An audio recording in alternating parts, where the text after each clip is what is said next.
तो चलिएगा दोस्तों, स्वागत है आपका आपके अपनी YouTube चैनल CGPSC अड्डा में। मेरा नाम अजीत कुमार दास है। दोस्तों, पिछले 2 दिनों से मेरे चैनल में मेरे कोई भी वीडियोस वगैरह नहीं आ रहे थे। इस वजह से बहुत सारे साथी जो हमारे शुभचिंतक भी हैं और हमें फॉलो भी करते हैं, उनका ये कहना था, क्या बात हो गई सर, कोई वीडियोज वगैरह आपके नहीं आ रहे। दरअसल देखिए, पिछले 2 दिनों से मैं रायपुर में मौजूद था। आप लोग के जो मुद्दे हैं, आप लोग के अंदर जो आक्रोश है एट प्रेजेंट डेट के, उनको मैं देखिए शासन तक रख रहा था। उनके समक्ष सारे मुद्दे जो है उनको अवगत करा रहा था। और इसी वजह से देखिए, पिछले 2 दिनों से शासन के जो सीनियर मोस्ट लीडरशिप है, सब तक सारी बातें वगैरह रखी है, और वो भी एकदम परफेक्ट टाइम में। सारे मुद्दों पर काफी डिटेल में हम लोग चर्चा करेंगे, प्लस आप लोगों की तरफ से जो फीडबैक वगैरह आ रहे हैं ना, उस पर भी बात करने वाले हैं। तो आपको इस वीडियो के लास्ट तक जरूर बने रहना है, तभी आप चीजों को समझ पाएंगे। वीडियो को स्टार्टिंग में आज बस रिक्वेस्ट करूंगा कि देखिए, यदि आप लोग को लगता है कि चैनल को फॉलो करना है तो करिएगा, सब्सक्राइब करिएगा, शेयर करिएगा और आगे बढ़ाइएगा, शेयर वगैरह कर दीजिएगा। बाकी यदि नहीं लगता है तो तुरंत को तुरंत देखिए, आज चैनल को छोड़ सकते हैं, लीव कर सकते हैं और सारी चीजें जो है हटा सकते हैं। देखिए, वीडियो को देखने के लिए आज तक हमने कभी आपको फोर्स नहीं किया। आप लोग देखिए अपने पर्सनल इंटरेस्ट से वीडियो में आते हैं, वीडियोस वगैरह देखते हैं। तो इसके लिए वीडियो की जो मर्यादा है ना, उसको बनाए रखना है और उस आधार पर ही चलना है। हम लोग कोई आपसे भीख नहीं मांग रहे हैं कि आप लोग ये करो वो करो। नहीं देखना है तो मत देखो, मुझे कभी भी उससे कोई फर्क नहीं पड़ता। क्योंकि देखिए, आप देखे ना देखे, मेरे खुद के जो पर्सनल दायित्व वगैरह है, क्योंकि हम लोग बहुत दिन से युवाओं के लिए लड़ते रहे हैं, तो मैं करता ही चलूंगा। आगे चलिए, अब मेजर मुद्दों में आते हैं। दरअसल वर्तमान डेट में एक नए प्रकार का सिनेरियो क्रिएट हो रहा है, हम जानते होंगे क्या है। इस पर्टिकुलर गवर्नमेंट को आए 6 महीने लगभग होने हुए। पहले देखिए, यहाँ पे जो पूरे मंत्री पद के आवंटन वगैरह है, उसकी वजह से चीजें डिले हुई। बाद में एक और लोकसभा के इलेक्शन वगैरह आ गया, उसके आचार संहिता वगैरह लगे, उसकी वजह से चीजें डिले हुई। और इसी बीच देखिए, एक भी वैकेंसी वगैरह आगे नहीं बढ़ रही। यानी कि मैं पुराने जो भर्तियां हैं, जिनके लिए पेपर वगैरह हो चुके हैं, उनका भी कोई रिजल्ट नहीं आ रहा है। और जिनके नोटिफिकेशन जारी हुए हैं, फॉर्म फिलिंग वगैरह हो गए हैं, उनके भी एग्जाम डेट्स वगैरह घोषित नहीं हुई। और नए भर्ती की तो बात ही छोड़ दीजिए, वो आ नहीं रही। इसको लेकर छात्रों में अच्छा खासा आक्रोश है। इवन मैं पर्सनल खुद के लेवल में भी बहुत गुस्सा हूँ। इसी के वजह से देखिएगा, मैं दिल्ली भी गया था, वहाँ आपकी बातें वगैरह रख के आई है और उसका अच्छा खासा इम्पैक्ट भी पड़ा है। क्योंकि देखिए, सारे डॉक्यूमेंट स्टेट में फॉरवर्ड हो गए हैं। अब मैं रिसेंटली जब नेता मंत्रियों के पास गया भी था ना, तो उस पर चर्चाएं हो रही थी। मुझे भी कुछ खरी खोटी सुनने को मिली, लेकिन कोई बात नहीं है। देखिए, मैं पर्सनली जो सोचता हूँ, देखिए मुझे ऐसा लगता है कि यदि कोई बात मुझे ऊपर तक रखनी चाहिए तो मैं बिल्कुल रख के आऊंगा, चाहे उसके बाद जो भी उसके इम्पैक्ट वगैरह देखने को मिले। खैर छोड़िए उसको, वो अलग बात है। लेकिन देखिएगा, मेजर गुस्सा यहाँ पे इसलिए है क्योंकि दुनिया के सारे प्रोग्रेस काम हो रहे हैं हमारे स्टेट में, लेकिन जहां हम लोग युवाओं की बात करें, उनकी भर्तियों की बात करें, उनके रोजगार की बात करें, तो उसको सबसे पीछे क्यों रखा जाता है। मेरा सबसे मेजर प्रश्न ये है, उसको लेकर क्यों आप डेट लतीफी करते हैं। यही मेरा गुस्सा था। क्योंकि देखिएगा, हर चीज बाद में भी हो सकती है, लेकिन युवाओं का एज कभी रुकता नहीं है। उनका उम्र लगातार बढ़ रहा है और उनकी भविष्य जो है ना, वो गर्त में जाते जा रही है। यही मेजर गुस्सा है ना आप लोग का, और वो मेरा भी गुस्सा है।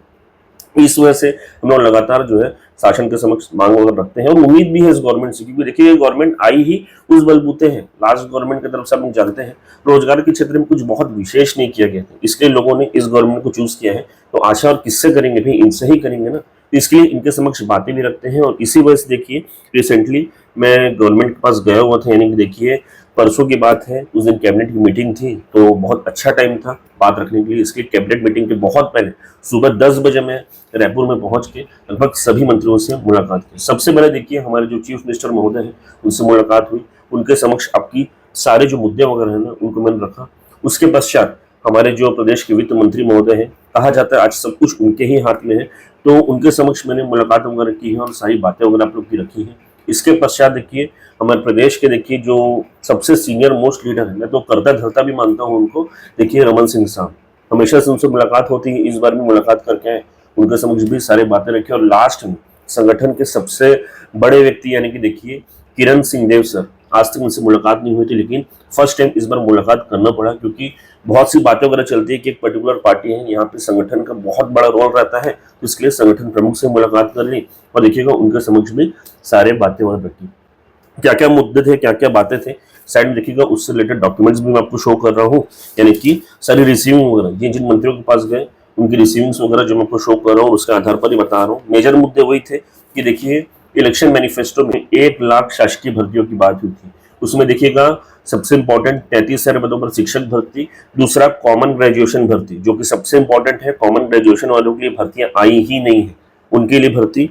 तीसरा देखिएगा यहाँ पे जो टेक्निकल भर्ती है यानी कि एजेई भर्ती हो गई एवं अन्य जो टेक्निकल पोस्ट वगैरह होते हैं, इस पर भी बहुत लंबे समय से भर्तियां नहीं हो रही है, उनकी भी मांगे थी। और इसके अलावा स्वास्थ्य विभाग में भर्ती, ये बेचारे भी बहुत दिन से देखिएगा खाली बैठे हुए हैं, सिर्फ तैयारी पर तैयारी करें, इनके लिए भी भर्तियां नहीं आई हैं।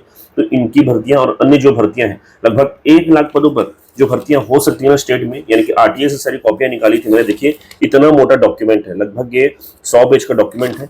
इन समस्त डॉक्यूमेंट्स को मैंने देखिए शासन के समक्ष रखा है, उनको बताया है कि इतने इतने पोस्ट खाली है, इन पर भर्तियां वगैरह ली जानी चाहिए। इसके अलावा आप लोग का जो आक्रोश है ना कि यदि भर्तियां नहीं आती है तो ये कर लेंगे वो कर लेंगे, उस आक्रोश को भी उनके समक्ष रखा है। क्योंकि देखिए क्या है ना, अब हम लोग सब जो है 6 महीना काउंट करते हैं गवर्नमेंट का, लेकिन मैं जो है उसके पहले के 5 वर्ष को भी काउंट करता हूँ, वो भी तो बर्बाद भी गए हैं। इसके देखिए 5+6 लगभग यहाँ पे 5.5 वर्ष लगभग होने को है, लेकिन भर्तियों का कुछ विशेष जो है मूवमेंट हमको देखने को नहीं मिला है। इस बात को मैंने शासन के समक्ष रखा है, बहुत मजबूती से रखा है, सभी के पास रखा है। उनका ये कहना था कि चलिए अब इस पर कुछ एक बड़ा कदम लिया जाएगा। तो अब उनके तरफ से जो कहा गया है उस बात को मैं आपको बता रहा हूँ, यानी कि कुछ बड़ा मूवमेंट आप आगे लेंगे, क्योंकि आप लोग का जो गुस्सा है, आप लोग का आक्रोश है, बहुत मजबूती से मैंने रखा है और सारी परेशानी वगैरह भी बताई है। तो अब कुछ अच्छा मूवमेंट आगे देखने को मिलेगा, क्योंकि कहा भी गया है। और सबसे इंपॉर्टेंट चीज, उस दिन देखिए कैबिनेट की मीटिंग थी, तो कैबिनेट की मीटिंग जब होती है ना तो समस्त मुद्दे पहले से निर्धारित रहते हैं, वो पूरे छप के आते हैं। तो मैंने देखिए सबसे रिक्वेस्ट भी किया था, क्योंकि सब लोग जो है कैबिनेट मीटिंग लगभग अटेंड करने ही वाले थे। मैंने सबको कहा था कि सर एक रिक्वेस्ट है, हाथ जोड़ के रिक्वेस्ट है स्टूडेंट ग्रुप में, कि आप जो कैबिनेट मीटिंग कर रहे हैं आज, उसमें जाके हमारे मुद्दों को भी रख दीजिएगा। यानी कि मैं मानता हूँ ये निर्धारित मुद्दा नहीं है, लेकिन अलग से अनऑफिशियल तौर पे इन मुद्दों को भी रख दीजिएगा, ताकि क्या है इस पर भी चर्चा हो सके। तो उन पर भी चर्चाएं वगैरह उस दिन हुई है, उसको मैंने कंफर्म भी किया अपने लेवल पे। तो निश्चित रहिए जो 1 लाख भर्तियों की बात है ना, इस पर कुछ ना कुछ आपको देखने को मिलेगा। और हम लोग तो पीछे पड़े ही हुए हैं, हम तो रुकने वाले नहीं है, लगातार मिल रहे हैं और आगे भी मिलते रहेंगे। इसके लिए उस पॉइंट ऑफ व्यू सब लोग निश्चित रहिएगा। लेकिन बात ये हो जाती है कि रिसेंटली छात्रों की तरफ से कुछ अजीबोगरीब फीडबैक वगैरह देखने को मिलते हैं। दरअसल देखिए हमारे स्टेट में सबसे बड़ा प्रॉब्लम क्या है, देखिए हमारे स्टेट के जो छात्र हैं ना, पहली बात तो ये लोग सोशल मीडिया में दुनिया का भड़ास, दुनिया का फ्रस्ट्रेशन निकाल देंगे, कि जो बोलना है, क्या बोलना है, नहीं बोलना है, सब बोल देंगे। लेकिन जहां बोलना चाहिए, यानी कि इतना ही गुस्सा है, इतने अपने रोजगार की चिंता है, तो खुद क्यों नहीं जाते कभी नेता मंत्री के पास, खुद क्यों घर में बैठे रहते हैं।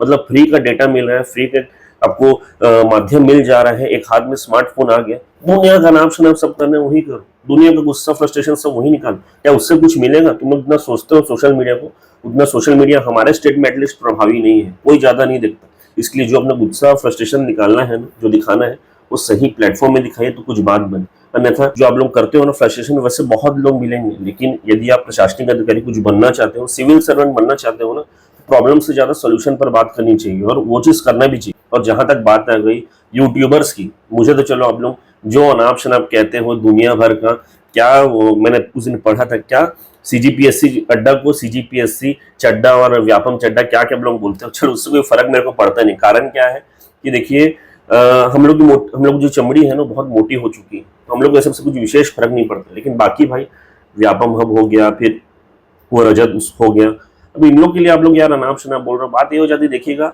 मेरे को ऐसा लगता है कि इन लोग आपको क्या कुछ गलत मार्गदर्शन कर रहे हैं क्या, या फिर आपको पढ़ाई के लिए बोल रहे हैं ना, आपको कहीं ये भी नहीं बोल रहे कि जाके ड्रग्स लो, जाके गांजा फूको, जाके दारू पियो, ये बोलते हैं क्या? तो उसको किस चीज के लिए आप लोग उनको टिप्पणी कर रहे हो, उनको अनाप शनाप बोल रहे हो यार? वो तो आपको अच्छे दिशा में लेके जा रहे हैं, कोई खराब दिशा में लेके जाते, उसके बाद उनको गाली देना समझ में भी आता है। बेचारे आपको अच्छे चीज के लिए बोल रहे हो, उसके लिए आप लोग उनको क्रिटिसाइज कर रहे हो।